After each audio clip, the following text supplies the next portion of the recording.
কতবার বলছি বাসায় পুরাতন জিনিসপত্র পাল্টে নতুন জিনিসপত্র আনো, কথা কি কানে যায় না? দাঁড়াও, এখনই যাচ্ছি। এখন আবার কোথায় যাচ্ছ? বিয়ে করতে, আগে শালি তোরে পাল্টাবো। জানো তো রাতে বেলেট নিয়ে ঘুমাই। আচ্ছা ধরো আমি তোমাকে 1000 টাকা দিলাম, ঠিক আছে, ধরলাম। তারপর? এখন আমার 1000 টাকা ফেরত দাও। তাহলে তুমিও ধরো, তোমার 1000 টাকা আমি দিয়ে দিছি। আমি ধরাই বিশ্বাসী না, আগে তুমি আমার টাকা দাও। ডাক্তার আসতে পারি? হ্যাঁ আসেন, কি সমস্যা আপনার বলেন। ডাক্তার সকালে খাইলে দুপুরে খিদা লাগে, দুপুরে খাইলে রাতে খিদা লাগে, ওষুধ দেন। এই নেন ওষুধ, যে কোনো মেডিকেল স্টোর থেকে কিনে নেবেন। ডাক্তার প্লে স্টোর থেকে ডাউনলোড করলে হবে না? হ্যাঁ হবে।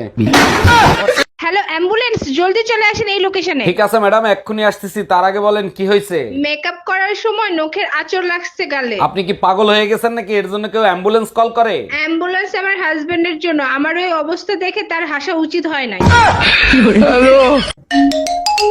হ্যালো, আমি কিডন্যাপার বলতেছি, তোর শালির আমি কিডন্যাপ করছি, জলদি 10 লাখ টাকা নিয়ে আয়। এই তোরে কিডন্যাপার বানাইছে কোন সুধীর ভাই? বউ থুয়ে কেউ শালিরে কিডন্যাপ করে? কথা কম বল। এই নে তোর শালির সঙ্গে কথা বল। দুলা ভাই আমি না আপনার ছোট গিন্নি, জলদি আমারে বাঁচান। ভাই তুই এক কাজ কর, বউরে কিডন্যাপ কর, শালিরে ছাইড়া দে, টাকা তোরে 10 লাখই দেবো। আগের বার তোর বউরেই কিডন্যাপ করছিলাম, উল্টো আমার কাছ থেকে 2 লাখ টাকা নিয়ে গেছে। টুম্পা, অনেকদিন ধরে ভাবতেছি তোমার একটা প্রশ্ন করবো, উত্তরটা তুমিই দিতে পারবা। অনেকদিন ধরে ভাবার কি আছে, প্রশ্ন করতা উত্তর দিয়ে দিতাম। আচ্ছা, তোমরা কোন ব্যাপারটা নিয়ে সব থেকে বেশি অবাক হও? আমি অবাক হই, দুনিয়া এত আকাম কুকাম করে তোমরা এত সহজে ভুলে যাও কেমনে?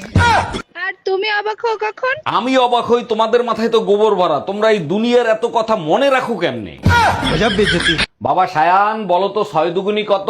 6×17। সাবাস, আমার বিশ্বাস বড় হয়ে তুমি ইঞ্জিনিয়ার হবে। অরুণ ভাই, আমার ছেলেরে আপনি সব কি পড়াচ্ছেন? ওর ভবিষ্যৎ তো অন্ধকার হয়ে যাবে। 6 দুগুণা তো 12 হয়, 17 হয় কিভাবে? আরে ভাবি, এর আগে তো 6 দুগুনি 40 বলতো, পিটাইতে পিটাইতে 6 দুগুনি 17তে আনছি। আমার বিশ্বাস এরপরে 6 দুগুনি 12ই বলবে। অরুণ ভাই, রাস্তার ফকিরকে আপনি এভাবে মারলেন কেন?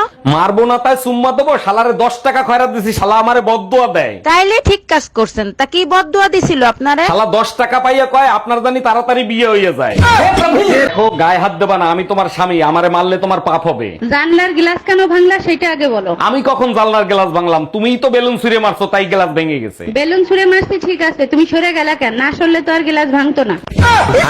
এই কখন থেকে দেখতেছি তুমি বেল্ট নিয়ে কি গবেষণা করতেছো? বেল্ট আর বিবাহিত পুরুষের ভিতর দারুণ একটা মিল আছে। তাই নাকি? বেল্ট আর বিবাহিত পুরুষের মধ্যে কি মিল খুঁজে পাইলা? বেল্টে ছিদ্র তো অনেকগুলো থাকে, কিন্তু ব্যবহার একটাই করতে হয়। আচ্ছা ভাবি, আপনি যে ভাইরে দিনে 24 ঘন্টা গালি করেন, ভাই আপনারে কিছু বলে না? আর অরুণ ভাই বলবে তো তখন যখন কিছু শুনবে, আপনার ভাই তো বয়রা।